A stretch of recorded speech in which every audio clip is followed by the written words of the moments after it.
Hello, everybody. Welcome to the Intellectual Agrarian podcast, where we talk philosophy from the farm. I'm your host, Terrence Lehue. Do you ever feel like getting away from the urban hustle and bustle? To kick off modern concrete and sink your feet into the soil? That's the way today's guest felt, and he and his brother created a place that allows just that. Julian Mateer, co-founder of Wybalena Organic Farm in New South Wales, Australia. Sorry, I had to say that in an Australian accent because it's the best way for me to say the word Wybalena. We had a great conversation about what started the farm, the purpose of the retreat, and some details about how Australia's organic standards work. Enjoy this episode with Julian Mateer.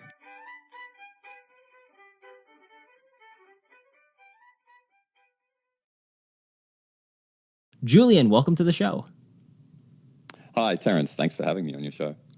Now, this is one of those episodes where I have the opportunity to indulge my own personal curiosity, so I'm excited for this discussion. But before we begin talking about the farm, can you tell us about your own journey into agriculture?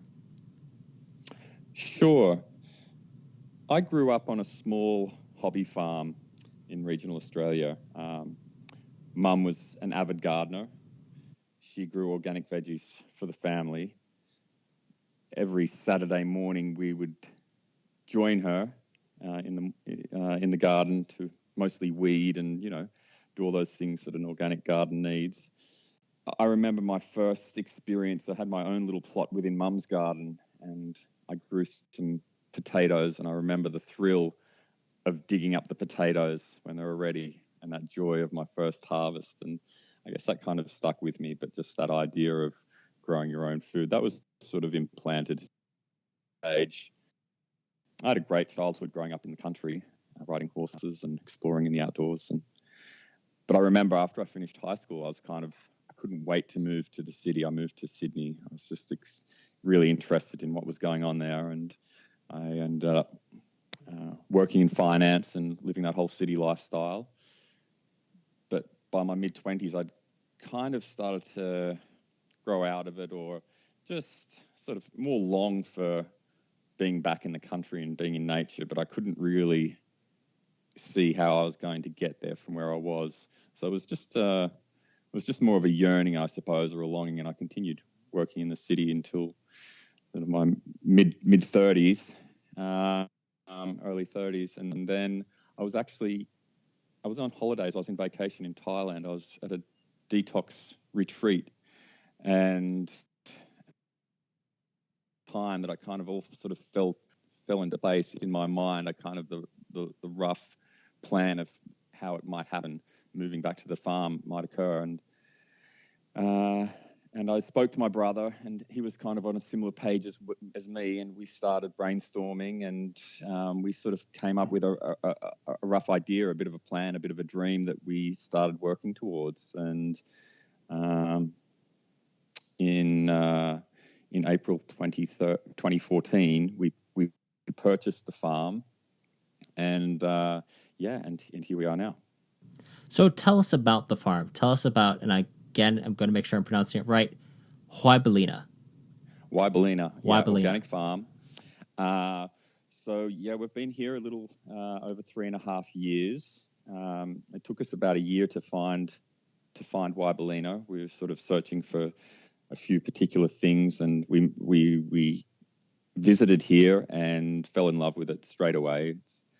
So the Wybalena was the name of the property when we moved here, and it means resting place or place of rest, and we thought that was appropriate for what we were trying to do here.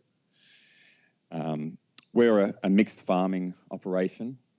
We've got some small orchards, veggie gardens, chooks or chickens, as you call them, and pigs, and a herd of beef cattle. We also have accommodation here, and we try and integrate the accommodation with the farming operation to provide a retreat space for people to come and rejuvenate. We've got a few different retreats which we run ourselves. We also host other people's retreats and cater for those retreats as well. Now, was the retreat portion and the accommodation portion of the operation always something you guys had in mind, or how did that start? Yeah, it was. That was one of the principles of our plan. That's kind of how we saw this working. As you know, commercial farming is it's a lot of hard work, and we needed to be able to live off this business plan. So we were kind of thinking if we could balance the farming income out with some accommodation income, diversify a little bit, if you will, and we'd have a better shot of making it. We could grow food on the farm for our guests who came to stay here. So we'd sort of take out some of the other troubles that can be difficult for conventional or commercial farming with distribution and those type of things and getting to markets. So we thought we'd try and bring the market to us.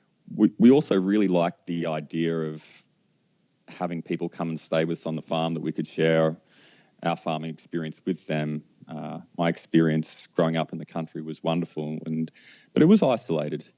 We had wonderful neighbours, and that was great.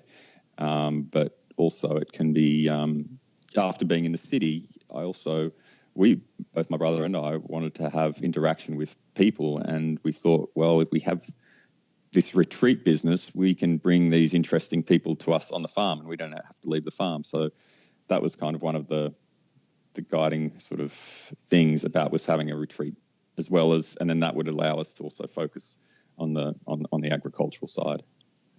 I love that idea. It's when I first heard about your farm, this is one of the things I thought was so cool about it, is that you brought the market to you and you gave people an opportunity to, the name just fits so perfectly, a place of rest. Yeah, sure. And look, I guess we had our original vision and plan, and it was definitely quite utopian and idealistic, and probably, in hindsight, the naivety of, how we sort of saw this working and stuff was, a little unrealistic, and but probably motivated us to get it started. So, how we've turned out is not exactly what the original vision was, but it's much more practical, and it's worked out really well for us. We're really pleased. So tell us, what would a person who goes through a retreat experience? What generally happens? Hopefully they'll get some great food, paddock to plate. That's kind of one of our prime sort of things we're hoping for people to get here, is to have some food straight from the farm. My partner, Danny, she's an amazing cook, and she's really good at preparing the produce from the farm, which is a bit of a skill in itself, we do get things off farm as well to make a full menu, but to be able to utilize the ingredients from the farm and present them in their best way. So food's really important for us. We really strive to make sure that people have a relaxing time, so giving them the opportunity so they can relax and unwind, de-stress, enjoy the natural surroundings, slow down, and really kind of just take a breath from whatever they've been doing. Generally people who come here, they just want a bit of time to unwind, And would you say that having gone from the country to the city, and then that feeling of wanting to go back to the country, has helped inform what you guys do now? Obviously, it was part of the original idea in starting this. Yeah, for sure. Yeah, no, for sure. And I think my experience myself in the city, for sure, that kind of was a real catalyst in wanting to come back. And the things that I was seeking in the move back to the country was also things that people who are living in the city now, they're looking for that same thing, which I was also searching for. So being able to recall back on that and think about the things that I needed and helped, provide me with that soothing kind of environment, and try to replicate that for our guests. I think it's been a huge, huge help for that. Yeah. So now this is a question I'm asking more or less for fun, but what's your favorite part of the operation? You've got chickens, pigs, guests, food. Obviously food is always a good thing, but yeah, food is always a good thing.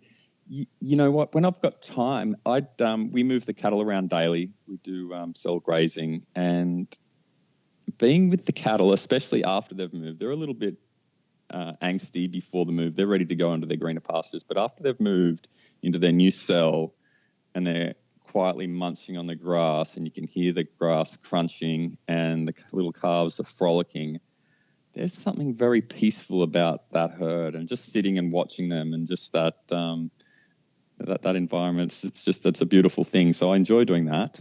And where else? We've got a little avocado orchard, and it's been planted into swales. They're on contour and follow the landscape of a slightly undulating kind of area along a creek. And that's a very peaceful spot for me, where we've just had our first harvest from our orchard, and that was a pretty big deal for us once we started to become self-sufficient in the avocado realm. So that was a big day for us. So yeah, the avocados orchard's a nice spot for me too. If this is your first, 5th, 6th, or 12th helping of the show, we aren't going to tell you to stop like Aunt Mildred during dessert. Instead, we want to send you our top episodes in what we call the grocery bag, because they're about the food you eat and how it's grown, knowledge that you can take straight to the kitchen. Go to intellectualagrarian.com/bag. Once again, that's intellectualagrarian.com/bag to get the grocery bag sent directly to your inbox, or click on the link below. There, we've got great episodes about farm-to-table dining, organic grains, and so much more. So be sure to go to that link and get the grocery bag for knowledge that you can take straight to the kitchen. Now, back to the show. You have certifications in both permaculture and renewable energy, or at least that's what I seem to find online. How have you applied these principles to your operation? Sure. Well, look, they've both been really helpful. Partway along my sort of my office career, I did some studies in renewable energy, and with the view of installing solar panels. I was looking for a job outdoors and doing something to do with sustainability, and then I had an injury from skiing, which prevented me from doing that. But the great thing about the studies is that it was a lot about renewable energy, but also a lot about sustainable living. And I find that those principles that were taught to us were really practical things about, fluid dynamics as well, for things which help with plumbing on the farm, for example, and irrigation. But things that I picked up from the renewable energy course about the importance of our solar aspect and just general energy efficiency and energy efficient building design has been really helpful for when we've had to construct our accommodation on the farm. We've also got a reasonably large size PV system, solar water heating, that type of thing. Then the permaculture design course that I did was hugely helpful in identifying the positive traits in looking for a property, the things to look out for, important things to consider. And then as well, in the agricultural sense, I mean, I've had to do a whole lot of learning whilst I grew up on a small organic farm, and those principles of getting your hands dirty and planting and harvesting food was familiar in some senses, but there've been a lot of information put out since then. And the permaculture design course that I did really concreted a lot more the importance around soil health, and just as the sort of, that's the center point for me now in my agricultural pursuits on the farm, is really what am I doing to improve the quality and health of the soil, because that'll translate into healthy plants, which are then healthy for us, or in the term of the cattle or the animals on the farm, that healthy soil producing healthy pastures that will then keep the animals healthy. So that was really the important takeaway thing for me for the permaculture course, which has got so many wonderful different facets. It covers all aspects of agriculture and sustainable living and community and all those things. But the real take home for me was the importance of soil health and to improve that soil health. Just thinking back on what you said about the cows, if I can kind of go around a little bit, I actually grew up on an organic beef farm as a kid, and we did rotational grazing. And you're right. There's something so enjoyable about the sound of the cows eating the grass. It is very relaxing. It's like watching a kid get a bowl of ice cream almost, except less messy.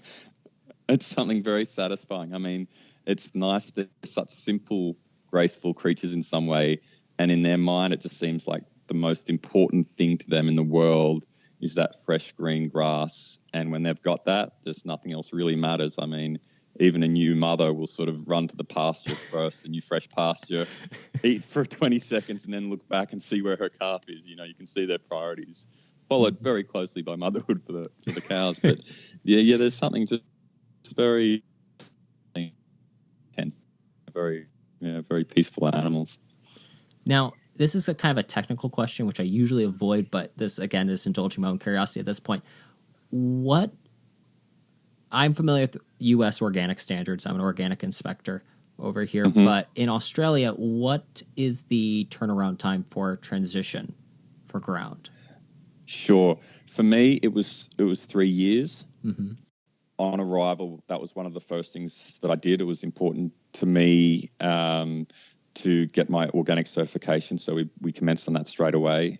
Fortunately, I've got a really good friend from high school who's involved in certification and consulting in the organic field, so he got me started, and we started working on the farm management plan and those things. And soil tests were one of the first things that had to happen, and I guess the results of those soil tests would also then depend on the length it would take to obtain that full certification. Fortunately, my soil tests came back all clear, so there wasn't any remedial work that needed to be done. So from a base, it was 3 full years of sort of pre-certification, and then earlier this year I received full certification. Awesome. So what made you guys decide to go organic?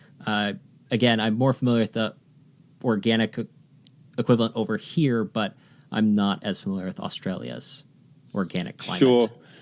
Yeah, well, look, it definitely is a reasonable amount of work administratively in terms of having the right things like farm management plans and procedural things around how to deal with, certain events and all those things, and the record keeping as well. And there's also a cost involved. Mm-hmm. I guess for us, the reason why we did this is because we believed in the certification, in that before we moved to the farm, we bought certified organic food because in our mind it was the only real way as consumers we could be certain that it was grown to a certain standard. Now, whilst maybe the standards aren't always perfect, it's kind of better than nothing, we figured. So that was kind of our experience with it previous to being on the farm. So we wanted to be able to let our consumers know whether if there was things being sold off the farm, or for people coming to the farm, that we aspired to a certain standard. And I guess it's challenging for some people. I know a lot of people in the area who farm and probably farm very close to organic standards or the same too, however, don't bother with the certification because of the costs and the administrative sides to it. But I guess the issue with this, and if you know who's growing your food and you've got a relationship with them, then the certification becomes less important. But I guess where it's important and where we believe there was value for us is that for people who don't know us, and we want to be able to show them that we're farming to a certain standard, and that's why we decided to go with the certification. It really does give you that initial, when a person looks and go, oh yeah, they're organic, so it gives them some idea of who you are, almost like a little pre-introduction just in reading your name. Absolutely. Yeah, absolutely. And people who are familiar with buying organic food, it's kind of like they know that it's reached a certain benchmark or it's certain things. Now, since being on the farm, I've actually grown even more appreciation for the organic certification standard, because seeing what's involved in the audits, I mean, I get nervous. They do an annual audit, and I get nervous beforehand, and I don't know why, because I've done nothing wrong. But I know that they're going to sort of ask, certain questions and sort of look for processes and ask and I'm nervous. It's like I'm being audited for tax, but I'm, it's. And then I've had surprise audits where they've come back a couple of months later and said, "Okay, we've spoke about this. Now show me how you've done this, and can we go to your machinery shed and let me have a look around near your tractor and have a, they look at the sprays and these type of things." And I'm thinking, for me, it's a little bit like, oh wow, it's a lot of work, and it's a little bit taxing sometimes. But for consumers, I think this is fantastic to know now that people who are involved in this organic standard are getting this type of rigor applied to, their audits. I mean, I think that's a great thing, so people you need to be able to trust the standard. And I guess that's the problem, is the standards change and get watered down over time, whether or not that'll still have that same cachet. But, yeah. That's actually something we've been discussing a little bit over here in the U.S. We've got the hydroponics and soilless organics and all that. So it's one of those discussions that we're having in the organic community over here. This kind of segues into my next question. What does sustainability mean to you? I guess my original thoughts on sustainability were, putting back what you take, maintaining the status quo, if you like. If you're making a harvest, make sure you're putting back enough to cover that harvest, those type of things. And more recently, I've scrapped that, and it's okay. We need to do much more than maintain the status quo here on our farms and through our environment. It's about regenerating, improving the fertility, and doing things which will increase the productivity of our lands, because we've been degrading over the here, for example, in terms of the type of agriculture and what's been happening, So I feel it's my responsibility here to get things back to where they once were. But also sustainability, that's the sort of the agricultural sense. But, when we're working out how to come here and to sustain ourselves, there's also like financial and social sustainability. How are we going to build a business where we feel good about waking up in the morning and doing what we do, building a business where we've all got something to do on here and all feel like we've got a purpose. Purpose is really important in my mind. The financial sustainability of your business and your operation, can we create enough revenue so that we can be here in 10 years' time to continue with our agricultural and environmental sustainability plans, so it's all encompassing in a lot of ways. I fully agree. It's one of those concepts that I think now I'm going to ask our guests more frequently, because it is interesting to hear different people's answers. It means a lot of different things to different people, sure. Well, thank you so much, Julian, for being on the show. Where can people learn more about you and your farm? Sure. Well, if you check out our website or Instagram, Wybalena Organic Farm, it's Wybalena. And if you're ever in the area, come and visit us. Well, I know that I'm going to try to. And we're going to have your website and Facebook and everything else, Instagram, linked in the show notes. Thanks so much for being on the show. Thanks again. Thanks for having me, Terrence. Big thanks to Julian for being on the show. Be sure to look at their links in the description. Tweet me your number one takeaway from the episode by tweeting me at _Lehue or just emailing us at show@intellectualagrarian.com. I want you guys to be impressed with how much restraint I showed in not making any Australian accents. Well, at least as best I could.